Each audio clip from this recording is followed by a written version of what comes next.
خد يا ولد حلقه من الناحيه الثانيه. سمعت قبل كده عن المدة اللي أقدر من خلالها أخزن اللحمة والفراخ في الفريزر وفي نفس الوقت ما تبقاش مدة صلاحيتها انتهت وتبقى آمنة جدا للاستخدام؟ قبل أي حاجة لازم تعرف إنك لو هتخزن بروتين في الفريزر وخصوصا الفراخ من الأفضل تماما إنك تخزنها سليمة مش قطع، وده لأنه بيطول مدة صلاحيتها في الفريزر عن قطع الفراخ. يعني لو عندك فراخ أو أي نوع من أنواع تحتفظ بيها في الفريزر لمدة 12 شهر أو سنة، ولما تيجي تستخدمها بعد كده بتبقى سليمة.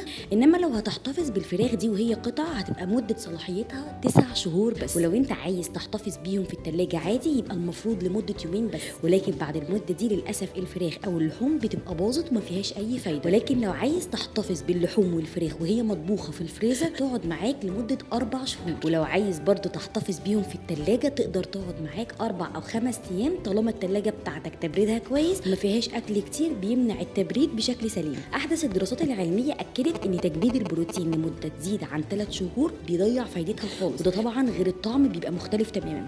مهم كمان لو عايز تحتفظ بالفراخ يا ريت تبقى مخليه من العظم، وده عشان ما يكونش اللون الغامق للفرخه من جوه. وكمان حفظ اي بروتين في الفريزر لازم يبقى في اكياس البلاستيك المخصصه للتفريز لانها بتحافظ جدا على جودتها. وبكده تكون خلصت معلومه النهارده، استنونا في حلقه اقوى بكتير وسلام عليكم.